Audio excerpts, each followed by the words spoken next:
Hi வணக்கம். உங்கள் ஆனந்த கண்மணி. ஆனந்த நாவல் கீதம் சேனலை கேட்குறவங்க எல்லோரும் மறக்காமல் சப்ஸ்கிரைப் பண்ணிவிடுங்க. லைக் பண்ணுங்கள், கமெண்ட் பண்ணுங்கள், ஷேர் பண்ணுங்கள். வாங்க நாம் இப்போ கதை கேட்க போகலாமா? சுபலதாவின் நீரோடை தேடும் மான் போல. அத்தியாயம் 12. வேறு வழி இல்லை, ஆபத்திற்கு பாவமில்லை என்று அவள் ஆரஞ்சு சுளை போன்ற இதழ்களை பிரித்து அவள் வாயோடு வாய் வைத்து நீரை உறிஞ்சி துப்பினான். 2 முறை இப்படி செய்தபோது இருமிக்கொண்டே அவள் கண்விழித்த போது கண்டது அவள் இதழ்களை அவன் இதழ்களால் கவ்வி பிடித்து இருந்ததைத்தான். பார்த்த முதல் நொடி திக்கென்று தூக்கி போட்டது. ஆனால் அடுத்த நொடியே அவள் இருந்த நிலை புரிய வாரி சுருட்டி கொண்டு எழுந்தாள். அவன் அவளை கண்டு கொள்ளாமல் தன் வண்டியில் இருந்த நீரை எடுத்து வாயை கழுவிவிட்டு, தண்ணி கொஞ்சம் குடி என்றான். அவள் வாங்கி ஒரே ஒரு வாய் குடித்தாள். கிணத்து பக்கத்தில் எதுக்கு வந்த? சும்மா பார்க்கலாமனு. சும்மா பார்க்க? இது என்ன டிவியா? கேணி.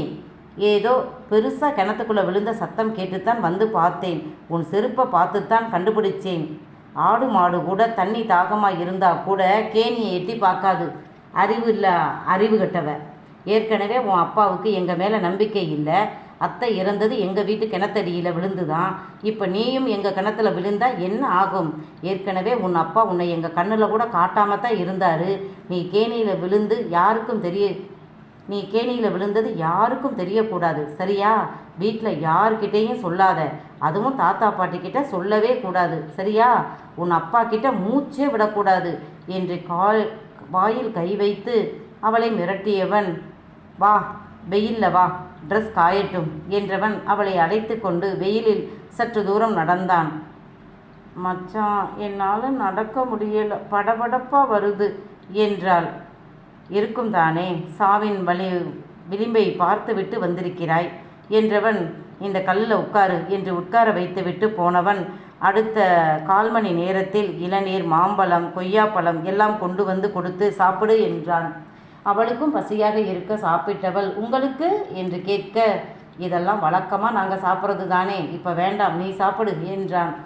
வாழை இலையை ஒரு உள்ளங்கை அளவு ஆனால் நீளமாக எடுத்து அதை டைட்டாக சுருட்டி ஸ்ட்ரா மாதிரி செய்து, இதை இப்படி பிடிச்சிக்கிட்டே குடி, ஸ்ட்ரா மாதிரி இருக்கும் என்று கொடுக்க வாங்கி குடித்தவள், சூப்பராக ஸ்ட்ரா மாதிரியே இருக்கு மச்சான் என்றாள்.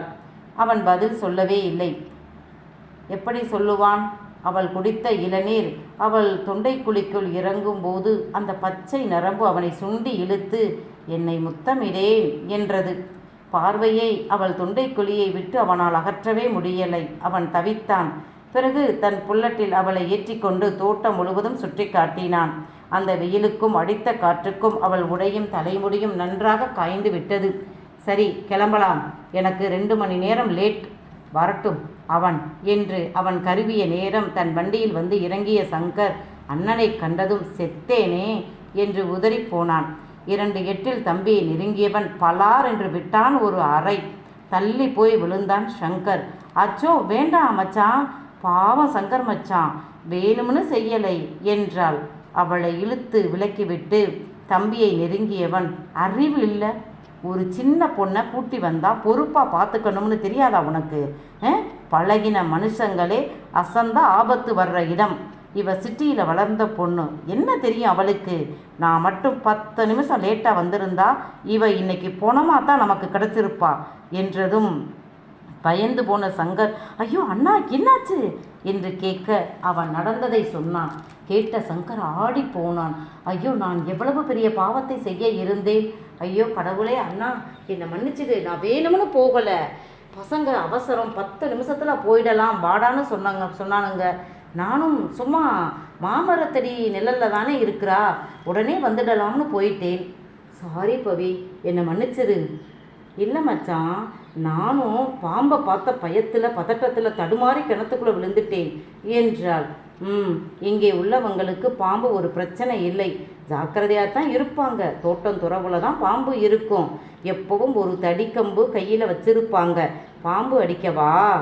இல்லை, அந்த கம்பை தரையில் தட்டிக்கிட்டே போனால் அந்த அதிர்வில் பாம்பு நம்ம பக்கம் வராது. அதுக்கு இதுதான் வாழ்விடம், நமக்கு இது பொழைக்கிற இடம். 2 பேரும் அனுசரித்து தான் போகணும் என்றான் அதிதீரன். ஐயோ, என்ன இப்படி சொல்கிறீங்க? ஏதோ பக்கத்து வீட்டுக்காரங்களோடு அனுசரித்து போன்னு சொல்கிற மாதிரி சர்வசாதாரணமாக பாம்பு கூட அனுசரித்து போக சொல்கிறீங்க என்று பயந்தபடி பரிவர்த்தனை கேட்க, உண்மையான நடைமுறையை சொன்னேன். இயற்கையை அழிச்சிட்டு நாம் மட்டும் வாழ முடியாது. இந்த உலகம் எல்லா ஜீவராசிகளுக்கும் பொதுவானது, சொந்தமானது என்றவன், இவளை பத்திரமா வீட்டுக்கு கூட்டி போ, யார்கிட்டேயும் நடந்ததை பற்றி மூச்சு விடக்கூடாது என்று மிரட்டியவன் தன் புல்லட்டை எடுத்துக்கொண்டு வேறு பக்கம் சென்றான். அன்று இரவு படுத்ததில் தூக்கம் வரலை. தூங்கினாலும் கிணற்றில் விழுந்த அதிர்வு, பயம் கனவாக வந்து அவளை பயமுறுத்த அலறி எழுந்தாள். பாட்டி மொத்த குடும்பத்தையும் கூட்டி, ஏண்டா சங்கரு, புள்ளைய எங்கேடா கூட்டி போனேன்? புள்ள பயந்து கத்துது என்று அதட்ட அவன் திருவென விழித்தான். பரிவர்த்தனை பயத்தில் கண்மூடி உடல் நடுங்க குன்னி கொண்டு கிடக்க அவளின் பயம் அதிதீரனுக்கு புரிந்தது. ஆளுக்கால் சங்கரை பிடித்து திட்டிக் கொண்டு இருக்க, ஆத்தி, இவ பயந்து அலறினதுக்கே இந்த பாடுன்னா கிணத்துல விழுந்தது தெரிஞ்சது அவ்வளவுதான், என்ன கொன்னே போற்றுவானுங்களே இந்த குடும்பம் என்று பயந்து போனான் சங்கர். நிலைமையை சமாளிக்க வேறு வழியின்றி அதிதீரன்தான் மெத்தையில் அவள் அருகே அமர்ந்து, இதோ பாரு பவி, இதோ பாரு என்று அவள் கன்னம் தட்டி அவளை கண் திறக்க வைக்க, கண்ணை திறந்தவளோ அவனை கண்டதும் மச்சான் என்று கட்டிக்கொண்டு அவனுடைய ரோமங்கள் அடர்ந்த வெற்று மார்பில் முகம் புதைக்க, மற்றவர்கள் முகங்கள் இந்த பதற்றத்திலும் புன்னகை சிந்தியது. அவர்கள் நினைத்திருக்கும் காரியத்திற்கு இவர்களின் இந்த நெருக்கம் அவர்களுக்கு நிம்மதியையும் சந்தோஷத்தையும் கொடுத்தது. அது தெரிந்தாலும் தீரன் சங்கடப்பட்டு அவளை தன்னிடம் இருந்து பிரித்து, இதோ பார் பவி, நீ தைரியமாக இருக்கணும், இதுக்கு போய் அழலாமா என்று தேற்றியவன், அம்மா குடிக்க பால் கொண்டு வாங்க, சித்தி நீங்கள் காய்ச்சல் மாத்திரை கொண்டு வாங்க, இவளுக்கு காய்ச்சல் அடிக்குது என்று சொல்லி பாலும் மாத்திரையும் கொடுத்தான். பேத்தி பயந்து விட்டாள் என்று சாமி திருநீரை எடுத்து பூசி செருப்பு விளக்கமாத்தை அரை வாசலில் குறுக்காக போட்டு இன்னும் என்னென்னவோ செய்தார். ஒரு வழியாக அவள் நன்றாக அசந்து தூங்கிய பிறகே மற்றவர்கள் தூங்கச் சென்றார்கள். அப்போதும் அதிதீரன் தம்பியை முறைத்து கொண்டுதான் சென்றான். பாரு, எல்லாம் ஒன்னாலதான் என்பது போல பாட்டியோ ஊரில் இருக்கும் அத்தனை சாமிகளுக்கும் வேண்டுதல் வைத்தார். வராத என் பேத்தி வந்திருக்கா, இப்போ போய் அவளுக்கு இப்படி உடம்பு சரியில்லாமல் போச்சே, எந்த காற்று கருப்பு அண்டுச்சோ தெரியலையே, நாளைக்கு மிளகாச்சாமி கிட்ட கூட்டி போய் பூதி மந்திரிச்சு போட சொல்லணும், ஊருக்கொன்று ஊரா என் பேத்தி மேலே தான் என்று பெரியவர் புலம்பியபடி தூங்காமல் பேத்தியை தொட்டு தொட்டு பார்த்து கொண்டு கிடந்தார். காலையில் கண்வழித்த பரிவர்த்தனை பரிதவித்து போனாள். இந்த அன்பு பாசம் எல்லாத்துக்கும் உரியவள் பவினா. என்னதான் அவளே இவளை அனுப்பி வைத்தாலும் அவளுக்கு உரியதை அனுபவிக்கும் போது குற்ற உணர்வு வந்தது. இனியும் இதை தொடர்வது சரியில்லை. என்னால் இவர்களின் பாசத்தையும் பரிவையும் அனுபவித்து கொண்டு ஒன்றுமே நடக்காத மாதிரி இருக்க முடியலை. உண்மை தெரிந்துவிட்டால் என்ன ஆகும் என்று நினைக்கும் போதே உடல் நடுங்கியது. மனம் போக வேண்டும் என்று நினைத்தாலும் உடல் ஒத்துழைக்கவில்லை. அடுத்த 2 நாட்கள் அவள் வெளியே எங்கேயும் போகலை. அறைக்குள்ளேயே தான் அடைந்து கிடந்தாள்.